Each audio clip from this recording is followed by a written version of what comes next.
Assalamualaikum warahmatullahi wabarakatuh semuanya. Halo, apa kabar? Saya harap pada masa pandemi ini kita masih diberi kesehatan oleh Allah Subhanahu wa taala. Amin. Sebelum mulai ke videonya, izinkan saya untuk memperkenalkan diri. Nama saya Siska Sri Yuliati dengan NIM 12010724876 dari jurusan Pendidikan Kimia kelas 3C. Adapun video ini dibuat untuk memenuhi tugas kimia organik 1 saya tentang gas mulia yang diampu oleh Bapak Pangoloan Soleman R, SPD MSI. Sebelum kita mulai ke videonya, terlebih dahulu saya akan membacakan poin-poin pembahasan saya pada hari ini. Yaitu, yang pertama, sifat unsur gas mulia dari data fisis. Yang kedua, sumber dan kelimpahan unsur gas mulia di alam. Yang ketiga, cara ekstraksi unsur-unsur gas mulia. Yang keempat, penggunaan unsur-unsur gas mulia. Yang kelima, reaksi pembentukan senyawa gas mulia. Dan yang keenam, struktur senyawa xenon. Sebelum masuk pada pembahasan yang pertama, alangkah baiknya kita mengetahui apa itu gas mulia dan apa saja unsur-unsur yang terdapat pada gas mulia. Gas mulia adalah unsur-unsur golongan 8A, yang mana unsur-unsur gas mulia dalam tabel periodik meliputi helium, neon, argon, krypton, xenon, dan radon.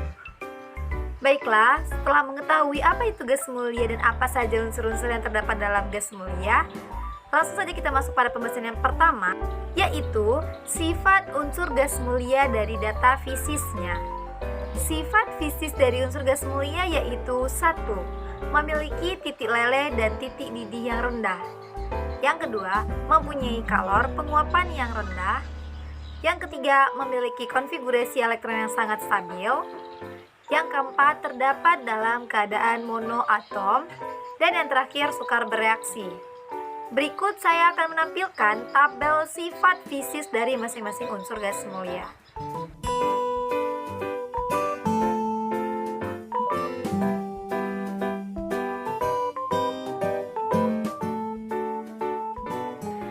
Setelah kita memperhatikan tabel yang telah saya sajikan, selanjutnya kita akan masuk pada sifat kimia pada unsur gas mulia, yaitu yang pertama, krypton dan juga xenon dapat membentuk senyawa KrF2 dan Xe2 jika kedua unsur ini diradiasi dengan uap raksa dan fluor. Yang kedua, xenon 6 fluorida mempunyai bentuk oktahedral atau disorted. Pada suhu kamar berbentuk kristal berwarna dan memiliki titik leleh 48 derajat Celcius. Senyawa ini bereaksi dengan silika membentuk senyawa oksigen gas mulia yang paling stabil. Setelah kita mengetahui sifat fisis dari gas-gas mulia, selanjutnya kita masuk pada pembahasan sumber dan kelimpahan unsur-unsur gas mulia di alam. Unsur-unsur gas mulia berada di udara dalam jumlah yang relatif kecil. Keberadaan gas mulia di udara ini dapat dilihat pada tabel yang telah saya sajikan. Setelah kita mengetahui sumber dan kelimpahan unsur-unsur gas mulia di alam, selanjutnya kita masuk pada pembahasan cara ekstraksi dan penggunaan dari unsur-unsur gas mulia. Gas mulia terdapat di udara dengan kadar 5,2 ppm helium, 18 ppm neon, 9.300 ppm argon, 1,1 ppm krypton, dan 0,88 ppm xenon. Neon, argon, krypton, dan xenon diperoleh dari udara. Menggunakan metode pengembunan gas untuk mengubah unsur-unsur ke keadaan air dan distilasi fraksional untuk memisahkan campuran menjadi komponen-komponennya. Helium diproduksi melalui pemisahan dari gas alam dan radon diisolasi dari peluruan radioaktif senyawa radium-226. Proses ekstraksi neon, argon, krypton, dan xenon dari udara. Pada tahap awal, karbon dioksida dan uap air dipisahkan terlebih dahulu karena pada proses pengembunan karbon dioksida dan uap air dapat membentuk padatan yang menyebabkan penyumbatan pipa. Kemudian diembunkan dengan diberi tekanan 200 atm diikuti pendinginan cepat. Sebagian besar udara akan membentuk fasa cair dengan kandungan sekitar 60% gas mulia, yaitu termasuk argon, krypton, dan xenon, dan sisanya 30% oksigen dan 10% nitrogen. Sisa udara yang mengandung helium dan neon tidak mengembun karena titik didih kedua gas tersebut sangatlah rendah.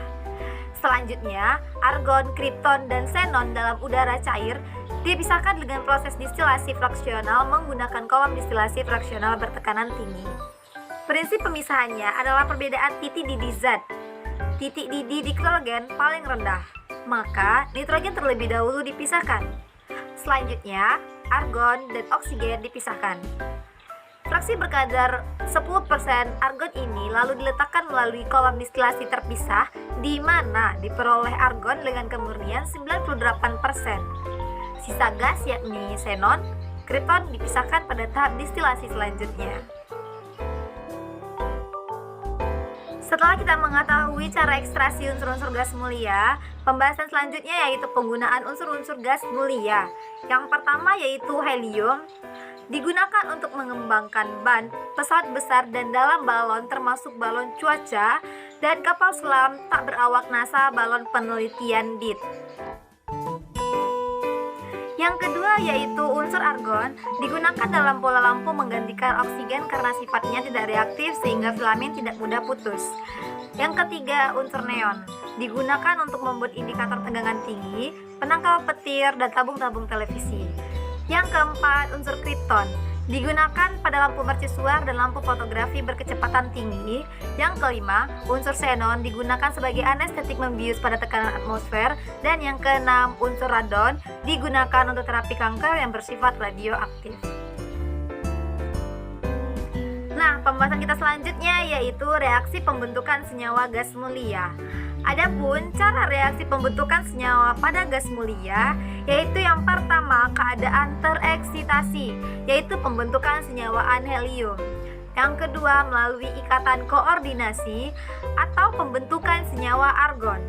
Yang ketiga melalui interaksi dipol. Yang keempat pembentukan senyawa klatrat. Yang kelima reaksi pembentukan senyawa argon. Yang keenam reaksi pembentukan senyawa kripton. Yang ketujuh, reaksi pembentukan xenon. Dan yang kedelapan, reaksi pembentukan radon. Nah, pembahasan kita yang terakhir ini adalah struktur senyawa xenon. Dalam xenon di Florida ada 2 pasangan elektron sekutu dan 3 pasangan elektron menyendiri dalam susunan piramida bangun, di mana molekulnya adalah linear dengan ketiga pasangan menyendiri menjurus ke arah sudut-sudut sebuah segitiga sama sisi. Mari kita perhatikan senyawa XeF2 ini. Senyawa XeF2 ditambah 2OH akan menghasilkan atau memecah menjadi xenon, ditambah oksigen ditambah 2F, ditambah air atau H2O. Larutan XeF2 atau larutan xenon di Florida adalah pengoksidasi kuat, mengoksidasikan HCl menjadi Cl2 dan C3 menjadi C4. Senyawa xenon di Florida juga merupakan zat donor fluor bagi senyawa anorganik, misalnya dengan benzena membentuk C6H5F. Dalam senyawa xenon heksafluorida ada 6 pasangan sekutu dan 1 pasangan menyendiri. Kedudukan yang tepat dari pasangan sekutu dan pasangan menjadi itu tidak jelas. Tetapi diketahui bahwa strukturnya bukan oktahedral melainkan suatu oktahedron yang rusak. Dan suatu piramida pentagonal telah diusulkan dengan struktur yang terakhir didasarkan atas hibridisasi sp3, d3, dan struktur dari IF7. Xenon heksafluorida atau XeF6 diperoleh dengan mereaksikan XeF2 dan mereaksikan XeF4 atau xenon tetrafluorida dan F2 di bawah tekanan atau langsung dari xenon dan fluor pada temperatur lebih besar dari 250 derajat Celcius dan tekanan di atas 50 atm. Sehingga XeF6 atau xenon heksafluorida sangat reaktif, bahkan dapat bereaksi dengan kuarsa.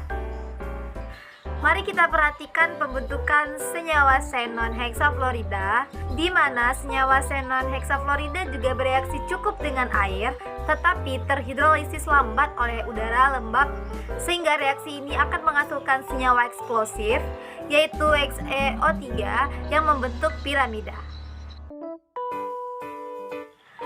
Sekian dari pembahasan saya tentang gas mulia hari ini. Lebih dan kurang mohon maaf jika ada salah kata. Saya akhiri dengan wabillahi taufiq wal hidayah. Wassalamualaikum warahmatullahi wabarakatuh dan semoga membantu. Terima kasih.